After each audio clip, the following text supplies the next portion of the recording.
안녕하십니까. 압구정 필성형외과 김인고입니다. 전편에는 가슴 보형물에 대한 유구한 역사에 대해서 자세히 말씀드렸습니다. 보형물의 종류, 보형물의 형태, 그게 어떻게 발전해 오는가를 말씀드렸는데요. 보형물은 크게 주머니 속에 어떤 내용물이 들어있는가에 따라서 식염수 보형물과 코젤, 다시 말해서 실리콘이 들어있는 코젤 보형물로 나눈다고 말씀을 드렸습니다. 그런데 배꼽가슴 성형은 주로 식염수 보형물을 사용하고 있어요. 이 식염수 보형물에 대해서 오해가 굉장히 많고 사실이 아닌 잘못된 진실들이 떠돌아다니는 것 같아서 오늘은 식염수 보형물에 대한 진실 그리고 코젤과의 비교에 대해서 자세히 설명을 드릴까 합니다.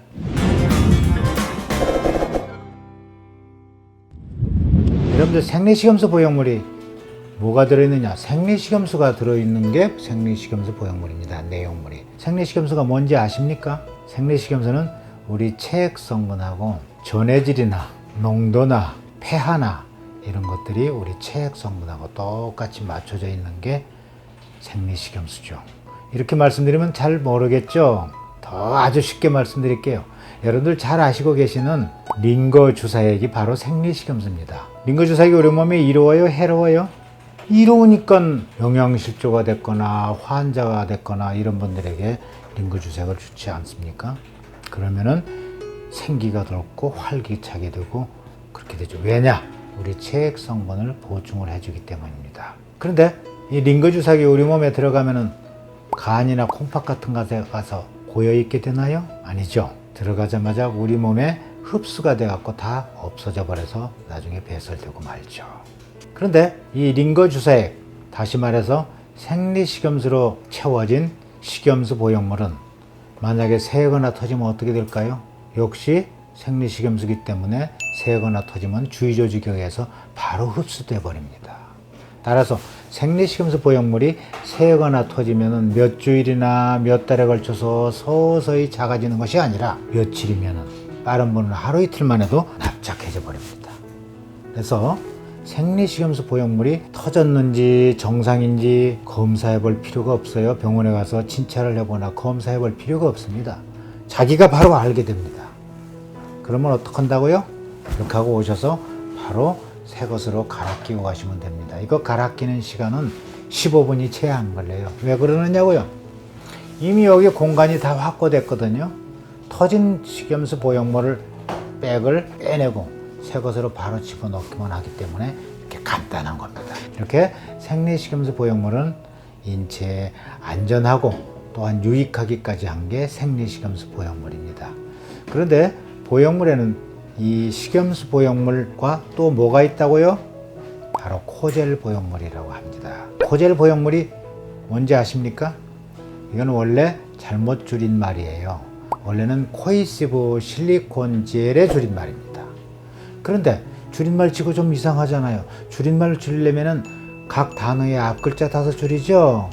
우리가 개그 콘서트를 뭐라고 그러죠? 개콘이라고 그러죠.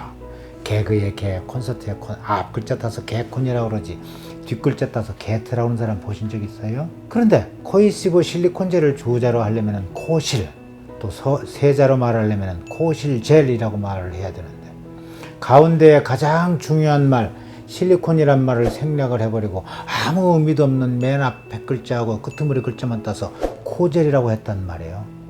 뭐 코에서 나오는 젤?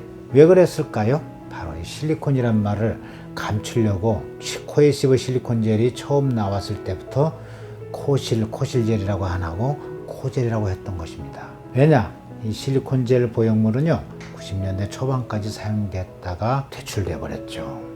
이 실리콘 젤은 말 그대로 실리콘이라는 금속 재재입니다. 근데 이게 터지면은요 온몸에 다 퍼집니다. 겨드랑이 가서 혹이 생기고 사타구니 가서 몽골이 생기고 이거 제거하려야 할 수가 없어요. 이거 제거하려면은 이거 몸에 퍼져 있는 살을 다 제거를 해버려야 되겠죠. 제거하려야 할 수가 없어요. 그래서 이런 문제가 발생하고 또 실리콘 젤로 수술하면은 여러 가지 자가 면역 질환을 일으키고 미국 식품의약국이 FDA에서 사용을 금지시켰습니다. 17, 18년 동안에. 제가 만약에 지금 여러분들 실리콘 젤 보형물로 수술해드리면 저 걸려요. 실리콘 젤 보형물은 사용이 금지가 됐습니다. 근데 그 앞에 코이시브란 말이 붙으니까 한 13년 전부터 슬그머니 사용이 허가가 됐어요. 코이시브 실리콘 젤은 뭐냐? 성분은 100% 인체에 해로울 수 있는 실리콘 젤 성분입니다. 단지 흐물흐물하고 말랑말랑하고 부드러운 실리콘 젤이 터지면 온몸에 다 퍼지니까 이거를 조금 응축시켜서 점도를 높인다는 뜻입니다. 코이시브가. 다시 말해서 좀 쫀득쫀득하게 만들었다는 뜻이에요. 그렇다면 왜 이 실리콘 젤, 여전히 인체에 해로운 실리콘 젤 보형물인데 코젤도 왜 슬그머니 허가가 됐느냐? 사실은 여러분들 조건부 허가였습니다. 왜냐하면 인체에 해로울 수가 있기 때문에 조건을 걸어서 허가를 냈죠. 어떤 조건을 걸어서 허가를 냈느냐? 코젤로 수술을 하려면은 나이가 반드시 24세 이상이어야 된다거나 몸에 병이 있는 사람들이 사용해서는 절대 안 돼요. 몇 가지 병 예를 들자면은 첫째, 피부병이 자주 생기거나 아토피가 있거나 또 기관지 천식 같은 게 있는 분이거나 또는 비가 오려고는 팔다리가 쑤시는 류마티스 어떤 질환이 있거나 어떤 특별한 물질에 알러지가 있거나 알러지 없는 사람 드물죠. 또는 자기 혈족 계통에 자가 면역 질환이 있거나 이런 경우에는 코젤을 사용할 수가 없습니다. 그런데 식염수는요 그런 제한이 없어요. 우선 연령 제한부터 없습니다. 사춘기 지난 10-30살부터 얼마든지 해도 가능합니다. 인체에 안전하니까. 또 몸에 병이 있어도 아무 문제가 없어요. 여러분들 병이 있다고 링거 주사 안 맞습니까? 더 맞죠. 두 번째 조건은 뭐냐? 코젤로 수술한 사람들은 그 사람의 인적사항, 주민등록번호, 주소 이런 것들을 식약청에다가 낱낱이 보고하게끔 기록을 해놔야 됩니다. 왜냐? 코젤은 인체에 해로울 수가 있기 때문에 국가에서 정부에서 계속 추적을 합니다. 그 기록을 남겨가지고. 식염수로 수술할 경우요 보고할 이유가 없습니다. 인체에 안전하기 때문에. 가령 누가 식염수로 수술했습니다 하고 내가 보고를 하면은 걸려 들어가요. 남의 개인정보 오픈하는 거니까. 그게 두 번째 코젤의 조건이고요. 세 번째는 코젤로 수술하면은 여러분들 2년마다 적어도 2년마다 MRI 검사, 유방암 정밀 검진 반드시 받도록 법으로 정해져 있습니다. 이런 말 안 하고 코젤로 수술해주면 그 이상 걸릴 수가 있겠죠. 그런데 여러분들 의료비 중에서 가장 최고가인 게 뭔지 아십니까? MRI죠. 그 고가의 MRI. 더군다나 이거는 보험으로도 안 됩니다. 왜냐하면 아파서 찍는 게 아니니까. MRI 값이며 유방암 검진 이런 거 다 합치면은요 이상 들어갑니다. 매 1, 2년마다 어떻게 생각하면 큰 돈은 아닐 수가 있는데 돈을 떠나서 매 1, 2년마다 MRI 검사해야 되고 굉장히 부담스러운 일이죠. 식염수로 수술할 경우요 정기검진 할 이유가 없어요. 왜냐? 식염수가 생리식염수는 안 주는 것이기 때문에 정기검진이 필요 없습니다. 특별한 문제가 없는 한 2년, 5년, 7년, 8년, 9년, 10년, 11년, 12년, 15년, 16년, 17년, 18년 대로 쭉 가는 것입니다.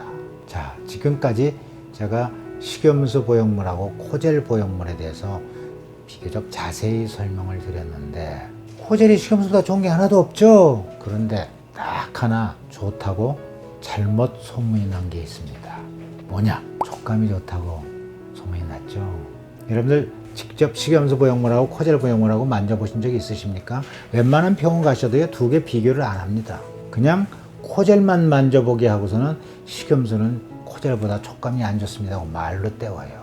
저희 병원에 오시면은 식염수 보형물하고 코젤 보형물하고 정말 차이가 있는지 없는지 확인을 시켜드립니다.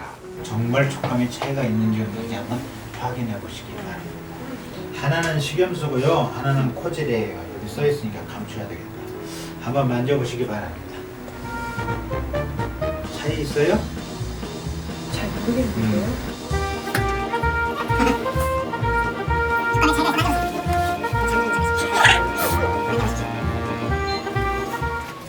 식염수하고 코젤 보형물입니다. 이거를 만져보시라고 하면은요 촉감이 전혀 차이가 없다고 그래요. 여러분들 우리 손 감각이 가장 예민한 분들이 어떤 분들인지 아세요? 브라인드니스, 시각장애인들입니다. 시각장애인들한테 식염수 보형물하고 코젤 보형물 주고서 한번 만져보십시오 하면은 만져보시고는 뭐가 뭔지 모르겠다고 말합니다. 촉감에 차이가 없다고요. 두 번째 오해는 뭐가 있느냐? 식염수 보형물은 잘 터지고 코젤은 안 터진다고. 이거 엄청난 엉터리 거짓 정보입니다. 왜 그런 줄 아세요? 이 주머니는 똑같은 걸로 만들어져 있습니다. 식염수나 코젤이나. 똑같은 주머니의 내용물이 다르다고 터지는 게 달라지겠습니까? 그래요? 내용물이 다른다고 터지는 게 달라지는 게 아닙니다. 그러면은 어떤 근거에서 거짓 소문을 퍼뜨렸느냐? 왜냐하면은요, 이 식염수는 터지면은 바로 체내에 흡수가 돼버린다고 그랬죠. 주위 조직에. 그래서 2, 3일, 며칠이면 그냥 납작해져 버려요. 그러니까 바로 알 수 있겠죠. 그런데 이 코젤은요, 터져도 몰라요. 이 터진 코젤이 주위 조직하고 계속 안에서 이물 반응, 염증 반응을 일으키고 유선 조직까지 먹어 들어가고 괴사가 일어나고 안에 고름이 차고 이 고름이 피부 밖으로 나왔을 때야 발견이 됩니다. 그러니까 이렇게 진행이 되는 시기는 짧으면은 몇 달이면은 길면은 뭐 2, 3년, 3, 4년 오래 갈 수도 있습니다. 이거 터져 있는데도 불구하고 모른 채 지낼 수가 있어요. 그래서 코젤로 수술하면 반드시 2년 내로 MRI 검사를 비롯해서 이런 여러 가지 유방암 정밀 검진을 꼭 받으라고 정해져 있는 것입니다.